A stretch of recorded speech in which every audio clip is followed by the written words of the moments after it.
Welcome into a brand new edition of Inside Cowboys Training Camp, driven by Ford. We are on site here in Oxnard, California, as we continue to finish up the first week of training camp for the Dallas Cowboys in 2023. Alongside Hailey Sutton, I'm Kyle Youmans. And Hailey, lots of eyes have been up front on that Cowboys offensive line throughout the offseason. And, of course, Zach Martin unavailable at least to start training camp as contract holdouts continue for the star right guard. But what have been your early impressions of the Cowboys offensive line? Yeah, it's definitely been a great mix of these younger guys getting opportunities. It's obviously so good to see Terence Steele back into the mix. But it's not that Zach Martin's not working. I actually just saw a video of him really getting after it, ready to go. He texted the group saying how excited he was that they're holding down the fort and he'll be here soon. So some positive reinforcement from your leader there. But this is the kind of stuff you have to work through in training camp, and very similar to some of these other positions we've talked about, this is an opportunity for these younger guys to really make an impression. And Tyler Smith told us on Thursday that, well, Zach Martin did text the offensive line and said, we'll be back soon. So that's a good sign for Zach Martin and everybody that's waiting for Martin to show up. But you've talked about Terence Steele and having him back out at that right tackle spot, really returning from injury quicker than anticipated has been a huge plus for this Cowboys offensive line. You know, I love Terence Steele. I had the opportunity to really get to know him a couple months back when we did Cowboys Hour with him right after he had that ACL injury. And even in that moment, he was positive and he was looking forward to getting back on the field. I did some research last night as well. The average recovery time for an offensive lineman in the NFL to come back from an ACL injury, 11 months. And Terence Steele did it in 8. And he said it's because he had a great support system and hard work ethic to get to this point. That was just my main objective this whole offseason. I miss being out on the field with my teammates. So that was my main goal. I didn't want to miss any time. So I just wanted to be out there with my boys.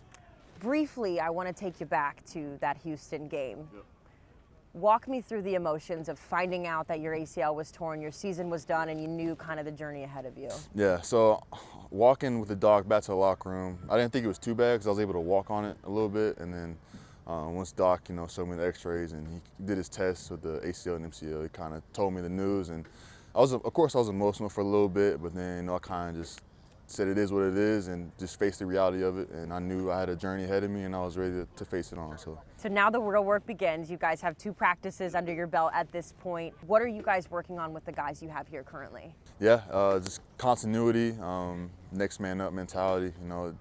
Don't want to miss a step, and really just building off of what we've been working on since OTAs, and just keep improving every day. So, what's special about this year's team?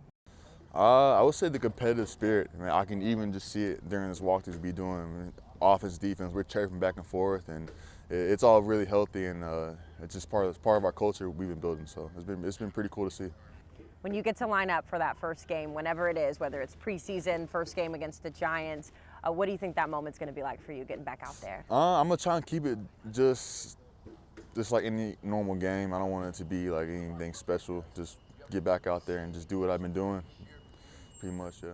And that interview was brought to you by Sleep Number. But really, Kyle, the biggest takeaway I got from that conversation with Terence is that he is so excited to be back on the field and he's ready to go. His knee feels good, so it's good to have him back at that right tackle position. And always the tackles are going to have those eyes all over them, especially when the pads come on next week here in training camp. We also have all eyes on Dak Prescott as he continues to build toward week 1 of the regular season. When we come back, Mickey Spagnola joins the show and gives us some insight on how Dak has looked early in training camp. On more Inside Cowboys Training Camp right after this. Inside Cowboys Training Camp, presented by Ford, is brought to you by AT&T, official sponsor of the Dallas Cowboys. Sleep Number, the official sleep and wellness partner of the Dallas Cowboys. And by your Texas Ford dealers. Ford is the best in Texas. Go Cowboys!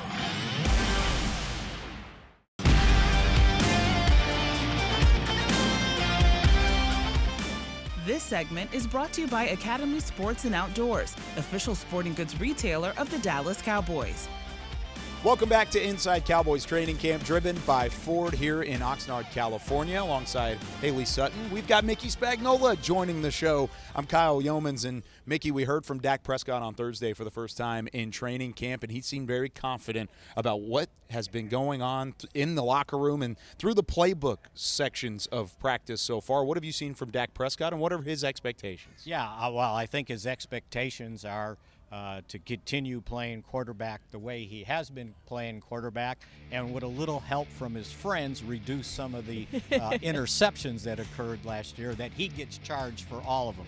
I think he feels good with this offense where it's at. You know, I think more than anything else, they've added to it than changed it. I mean, why would you change an offense that after he came back from his injury, those first 10 games, they averaged 35 points a game?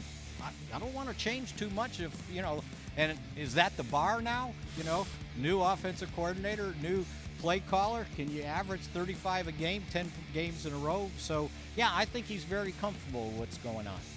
Mickey, along those same lines with Dak Prescott, he needs a great offensive line to protect him, especially back there in the pocket. It's no secret Zach Martin has been missing. He did text the offensive line, though, and say that he's going to be here soon. I mean, what insight can you give us on this Zach Martin situation? Yeah, I think we saw that, and I think you probably take him at his word. I'm just not worried that he's going to miss anything that's going to be critical to the operation of this offensive line. Look, if he shows up on September 9th or whatever, he's going to get in there and play, right? He'll be in shape. He knows what he's doing. And Zach Martin, without a training camp, is better than anybody else they can put in there. So, yeah, I just don't seem to be concerned about it.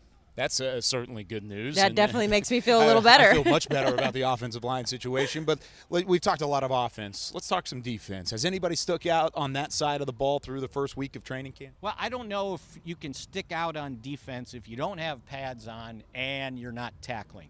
But here's the two things I noticed about how they're lining up. Normally, when a rookie comes in, they pay deference to a veteran. It's like you got to wait your turn. They're not waiting their turn with Mozzie Smith. He's out there working with the first team at defensive tackle. And I saw that, and he's having trouble not being too aggressive. Like, they don't want to get fined, right? So I've noticed that. It takes up a lot of space. And the other thing still, with Diggs out and when they give Gilmore a rest, Eric Scott's still working some with that first-team defense at cornerback. So I think we need to keep an eye on a guy that was only the first pick in the 6th round, but they like him. Mickey Spagnola joining us for the first time on Inside Cowboys training camp this year. We'll talk to Mickey down the road. But when we come back, let's take a look at Micah Parsons. No pads yet, but all speed from Micah in the early portions of training camp right after this.